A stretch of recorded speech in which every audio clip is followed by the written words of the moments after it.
تو پھر میجورٹی تو خوش ہو گئی نا 57% خوش ہے. ہاں ٹھیک ہے ٹھیک ہے. ایک سروے اور آیا سر, اس کا بھی لگیا تو ذکر کر دیتے ہیں. مطلب پہلے سے ٹھہرا تو آیا ہے نا, کچھ تھوڑی سی بے چینی تو کم ہوئی ہے. ٹھیک ہے, بجلی کے بل ہیں, لوگوں کو تنگ کر رکھا ہے انہوں نے.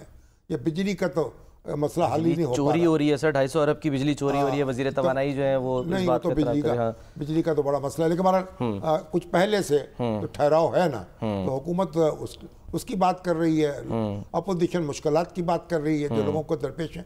یہ تو چلتا رہے گا, اپوزیشن اپنی بات کہتی رہے گی. وہ ایک عدالت میں مقدمہ پیش ہوتا ہے نا, ایک وکیل دلائل دے رہا ہوتا ہے, ملزم جو ہے اس کو بری کر دیا جائے, دوسرا کہتا ہے اس کو پھانسی لگا دی جائے. تو دلائل تو چلتے رہتے ہیں, دونوں طرف سے دلائل چلتے رہتے ہیں. سر وہ ایک سروے کی کیونکہ بات ہو رہی ہے, ایک اور سروے آیا وہ بنگلہ دیش گیلپ کا سروے ہے. 54% بنگلہ دیش میں کتنے 54% بنگلہ دیشی express support for Pakistan in the most recent India Pakistan armed conflict. یہ جو جنگ ہوئی ہے پاکستان, انہوں نے کہا کہ پاکستان کو سپورٹ کیا 54% نے, اور پاکستان کو اپنا دوست ملک سمجھتے ہیں, اور 46% کو اس بات کا یقین ہے کہ جیت پاکستان کی ہوئی ہے. ٹھیک ہے نا. اور پھر یہ پاکستان دوست ملک ہے, پاکستان دوست ملک سمجھتے ہیں, وہ انڈیا کا دشمن سمجھتے ہیں. یہ بنگلہ دیش کی تبدیلی آ گئی نا سر وہاں پر. گیلپ کا سروے ہے یہ, آپ دیکھیں کس طریقے سے. پھر سعودی عرب کے لیے محبت ہے, دوسرے مسلمان ملکوں کے لیے محبت ہے, یعنی عالم اسلام کے ساتھ وابستہ ہو چکے ہیں. پھر ان کی بہت بھاری اکثریت کہتی ہے ہماری پہلی ترجیح ہم مسلمان ہیں, اس کے بعد بنگلہ دیشی ہیں, اور اس کے بعد مطلب یہ نہیں, ہماری شناخت جو بنیادی ہے وہ مسلمان کی شناخت ہے. بالکل. تو عالم اسلام کا حصہ ہے. تو بڑی تبدیلی آ گئی. اور پھر جو بنگلہ دیش جو ہے, پھر یہ تحریک پاکستان کا جذبہ وہاں بیدار ہو گیا. ہماری حماقتیں تھیں, اور وہاں اگر یہ فوجی کارروائی نہ ہوتی, یحییٰ خان جیسا بے وقوف شخص جو ہے اقتدار اس پہ مسلط نہ ہوتا, اور تو ہمارا یہ حشر نہ ہوتا جو ہوا. غلطیوں سے سر ہم سیکھتے نہیں ہیں. سر میں کوئکلی آگے ازالہ ہو رہا ہے, وہاں بھی احساس ہو رہا ہے کہ بھئی کچھ غلطی ہوئی ہے. ہم نے کوئی عوامی لیگ کے لوگوں نے انڈیا سے مل کے پاکستان کو دولخت کیا, یہ کوئی اچھا نہیں کیا. اپنے حقوق کی بات کرتے, اپنے حقوق کی لڑائی لڑتے, پر ہمیں اور ان کو بیٹھ کے اگلا مستقبل تعمیر کرنا ہے, ایک دوسرے کی کوتاہیوں کو معاف کرنا ہے. ٹھیک ہے. ازالے کی سر آپ نے بات کی, ازالہ کرنے کی کوشش کی گئی ہے. گورنر سندھ جو ہیں وہ جو لیاری میں عمارت گری, انہوں نے کہا جی 80 گز کے ہم جو ہیں وہ ان کو متاثرین کو پلاٹ دیں گے. مارے گئے ہیں جو ہلاک ہوئے ہیں, ان کے لواحقین جہاں بحق ہوئے ہیں, ان کے لواحقین کو 80 گز کے پلاٹ دیں گے. بھئی گورنر سندھ جو ہے, کیا نام ان کا, کامران ٹیسوری صاحب. ماشاءاللہ کامران ٹیسوری صاحب, بہت میں خوش ہوا ہوں آپ کی گفتگو سے. اللہ تعالیٰ آپ کو خوش رکھے, سیلوٹ ٹو ہم. بھائی بات یہ ہے, اور یہ مگر سوال یہ ہے کہ مراد علی شاہ صاحب اور یہ دونوں بیٹھ جاتے اور دونوں فیصلہ کر لیتے, بھئی ہمیں یہ دینا ہے, کٹھے بیٹھ کے. صحیح. تو کٹھا کوئی کام کٹھے کو بھی کر لینا چاہیے نا. ٹھیک ہے. لیکن بہرحال ٹیسوری صاحب نے ہمت کی ہے. ٹھیک ہے. اور اب جو لوگ متاثر ہو رہے ہیں ان کو کہاں بسانا ہے, اور بھائی لاکھوں افغان آپ نے ان کو پناہ دے دی. اب ان کے لیے آپ کہتے ہیں ہمارے پاس جگہ نہیں ہے, ہوٹلوں میں جگہ ڈھونڈیں, اسکولوں میں جگہ ڈھونڈیں, نہیں تو خیمہ بستیاں بنا دیں, جس طرح افغان مہاجرین کو بسایا گیا تھا اس طرح بسا دیں, تاکہ پھر تعمیر شروع ہو اور دوبارہ بلڈنگیں بنیں, پھر یہ لوگ وہاں جائیں. یہ غزہ بن گیا ہے کراچی. سر غزہ آپ دیکھیں, میں نے جو اسرائیل جو ہے, جو لوگ وہاں بمباری کا نشانہ بنے, ایرانی میزائل جن کو لگے, ان سب کو ہوٹلوں میں ٹھہرایا گیا, ان کے بل حکومت نے دیے ہیں, اور پھر ان کے بعد جو ڈیمیجز ہوئے وہ ان کے پیسے ان کو ادائیگی ہو رہی ہے. صحیح. یہ غزہ یعنی اسرائیل کا یہ اپنے شہریوں کو اس طرح پروٹیکشن دے رہا ہے. تو اسلامی جمہوریہ پاکستان ہم تو نہیں دے سکتے کچھ بھی, ہم تو ہمارے حکومت کے پاس وسائل نہیں. کیوں وسائل نہیں ہیں آپ کے؟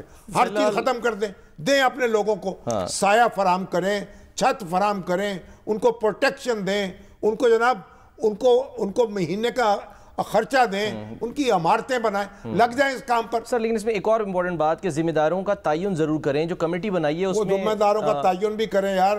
پہلے یہ بھی تو دیکھیں نا, ذمہ داروں کو تعین کریں, جو پہلے جن کی جو ذمہ دار ہیں انہی محکموں کے لوگ جو ہیں وہ تحقیقات کے لیے بٹھا دیے گئے ہیں. بھائی تحقیقات کے لوگ اس میں ہیں, جوڈیشل انکوائری کروائیں, کمشنر صاحب جو ہیں وہ اس کی صدارت کر رہے ہیں, تماشا نہ بنائیں.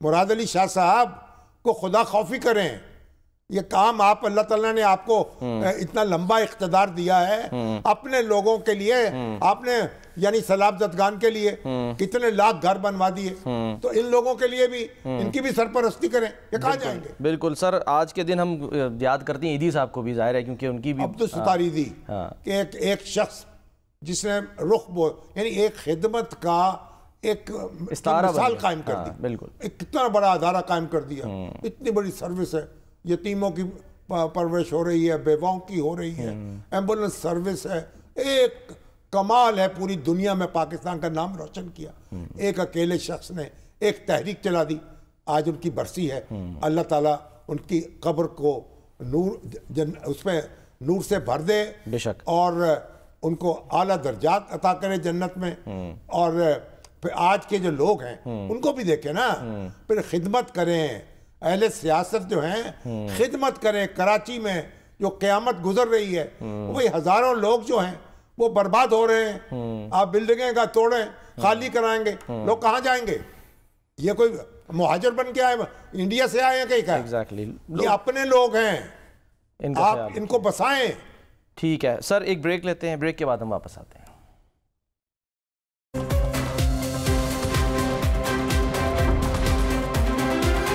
پروگرام کا وقت ختم ہوتا ہے، ناظرین اپنا خیال رکھیے، اللہ حافظ۔